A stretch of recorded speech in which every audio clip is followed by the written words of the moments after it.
அனைவருக்கும் வணக்கம். இன்னைக்கு ப்ரீ மார்க்கெட் அனலைஸ்ல எந்த ஸ்ட்ரைக் எப்படி இருந்தால் என்ன நடப்பதற்கான வாய்ப்புகள் இருக்கு அப்படிங்கிறத பார்க்கலாம். இது முழுக்க கணக்கின் அடிப்படையில் எடுக்கக்கூடியதுங்க. இதை சார்ந்து நீங்க பயிற்சி பண்ணி அதுக்கப்புறம் ட்ரேட் பண்ணுங்க. ஏன்னா நம்ம சிந்திக்கிறதுக்காக மட்டும்தான் இந்த வீடியோ போடுறோம், வேற ஒரு நோக்கமும் கிடையாது. நீங்க சிந்தித்து செயல்படுங்க.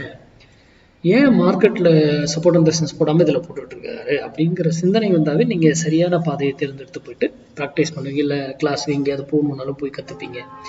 மேத்ஸ் சார்ந்து யார் சொல்லி கொடுத்தாலும் அது சரியா இருக்கான்னு வெரிஃபை பண்ணிட்டு நீங்க தாராளமாக போய் கற்றுக்கோங்க.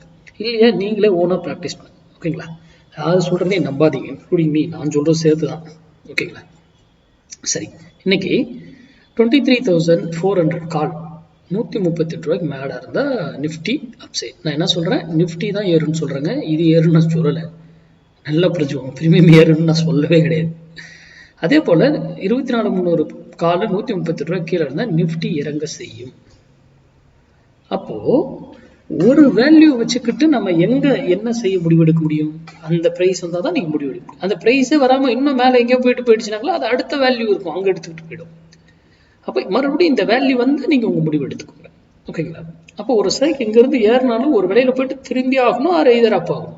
அதே கீழே வந்தாலும் ஒரு விலையில வந்து திரும்பணும், ஆறு அங்கிருந்து டவுன் ஆகணும். அப்புறம் ரிவர்சல்னு ஒரு புள்ளி நடந்தே ஆகணும். அது 1000 பாயிண்ட் ஏறினாலும் எங்கே போய் ரிவர்சல் கொடுத்து ஏறும் அப்படிங்கிறது உங்களுக்கு தெரியணும். இப்போ எப்படி நம்ம ஸ்டெப்ஸ் படிக்கட்டில் வந்து ஏறுறோம்? ஒரு படிக்கட்டில் கால் வச்சுட்டு அடுத்த படிக்கட்டில் ஏறுறோம், அடுத்த படிக்கட்டு அப்படி தானே போக முடியும். அப்படியே எடுத்த உடனே 4வது படிக்கட்டில் போய் ஜம்ப் பண்ணி ஏற முடியும்? அப்போ ஸ்டெப்ஸில் ஏற முடியாது இல்லையா? அது போல தான் மேக்ஸும். ஓகேங்களா? அது சார்ந்து அந்த ஸ்டெப் பை ஸ்டெப்பாக தான் அது ஏறுறதா இருந்தாலும் சரி, இறங்குற ப்ரீமியமும் அப்படி தான் இருக்கும். ஏதோ மொத்தமாக ஏறிக்கிட்டு அப்படிலாம் இருக்காதுங்க. ஓகேங்களா?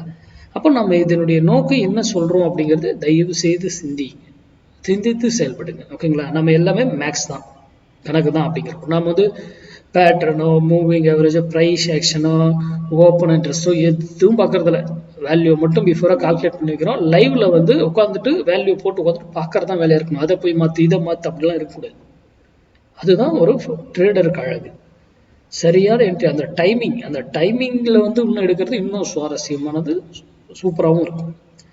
அதை தெரிந்து கொண்டு புரிந்து கொண்டு வரது. நன்றி, வணக்கம், வாழ்க வளமுடன்.